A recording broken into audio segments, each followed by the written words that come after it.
আসসালামু আলাইকুম। মিজান আইসিটির পক্ষ থেকে আপনাদের সকলকে অভিনন্দন। বন্ধুগণ, আজকে আমি আপনাদের সামনে হাজির হয়েছি আরেকটি নতুন বিষয় নিয়ে। সেটি হচ্ছে এক্সেল ফাইলে আমরা অনেক সময় দেখা যায় যে ওয়ার্ড ফাইল থেকে যদি আমরা কপি পেস্ট করি এক্সেলে, তাহলে এরকম দেখায়। এরকম দেখুন, এই রোতে দেখতে পাচ্ছি ডাটা আছে, এই নিচের রোতে ডাটা নেই। আমি হলুদ কালি দিয়ে ফিল আপ করছি। আমি নিচের এই রোটা হলুদ কালি দিলাম।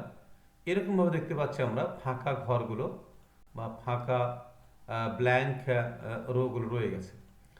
এরকম যদি অসংখ্য নিচে এরকম ডাটা থাকে, দেখা যাচ্ছে যে শত শত হাজার হাজার কয়েক বছর আগে কোনো একটি ইউনিয়ন পরিষদের ভিজিএফের তালিকা আমাকে দিয়েছিল। আনুমানিক 4,000-এর মতো হবে আর কি। 4,000 ওয়ার্ড ফাইলে টাইপ করা ছিল, সেটি আবার এক্সেলে নিয়ে আসতে হবে আর কি। তো এক্সেলে পেস্ট করার পরে জাস্ট এরকম কিন্তু দেখায়, একটি লাইনে ডাটা দেখা যাচ্ছে, পরের লাইনে এরকম ঘর। তো আমি যদি সিরিয়াল নাম্বার দিতে যাই, তাহলে অনেক সময়, এবং এই একটি একটি করে যদি আমি ডিলিট করি এইভাবে, আবার এইভাবে যদি ডিলিট করি ম্যানুয়ালি, তাহলে কিন্তু অনেক সময় দরকার।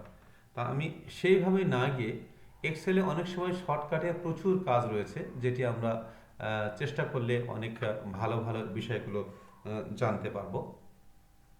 তো আমি আপনাদের সামনে দেখাবো আহ, খুব দ্রুত, একেবারে মুহূর্তেই হাজার হাজার ডাটা যদি থাকে, তাহলে সেখান থেকে ফাঁকা রোগুলো অর্থাৎ ব্ল্যাঙ্ক রোগুলো নিমিষে ডিলিট করতে পারবো এবং সিরিয়াল নাম্বার দিতে পারবো।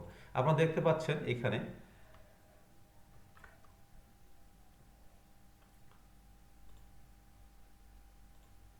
আপনারা দেখতে পাচ্ছেন এখানে ভিপি 1, ভিপি 1, এখানে দেখুন কোনো রো কিন্তু ব্ল্যাঙ্ক নেই, আমরা দেখতে পাচ্ছি। কিন্তু ভিপি 02 এইখানে আমরা দেখতে পাচ্ছি। তো আমরা এটি দেখাবো, খুব ছোট্ট একটি শর্টকাট। আপনারা যদি শর্টকাটে না জানেন, তাহলে এখানে এক্সেলে হোমে, রিবনে হোমে আসবেন। হোমে আসার পরে ফাইন্ড সিলেক্ট, তারপরে গো টু অথবা গো টু স্পেশাল, এবং শর্টকাট কিবোর্ড যদি আপনি ব্যবহার করতে চান, তাহলে কন্ট্রোল C। দেখুন, আমি কন্ট্রোল G যদি ব্যবহার করি, তাহলে কি পাচ্ছি? কন্ট্রোল জি ব্যবহার করলে স্পেশাল পাচ্ছি। এখানে এসে ক্লিক করলে আমরা অনেক কিছু পাচ্ছি। আমরা ব্ল্যাঙ্ক ব্ল্যাঙ্ক ঘরে ক্লিক করব, দেখতে পাচ্ছেন। এখানে আসার পরে আমরা আমরা ফাঁকা যেগুলো পাবো সেখানে ডিলিট করে দেবো। তো প্রথমে আমরা এই পুরো ডাটাটা সিলেক্ট করব। আমাদের যতটুকুন ডাটা রয়েছে সমস্ত ডাটাগুলো আমরা সিলেক্ট করব।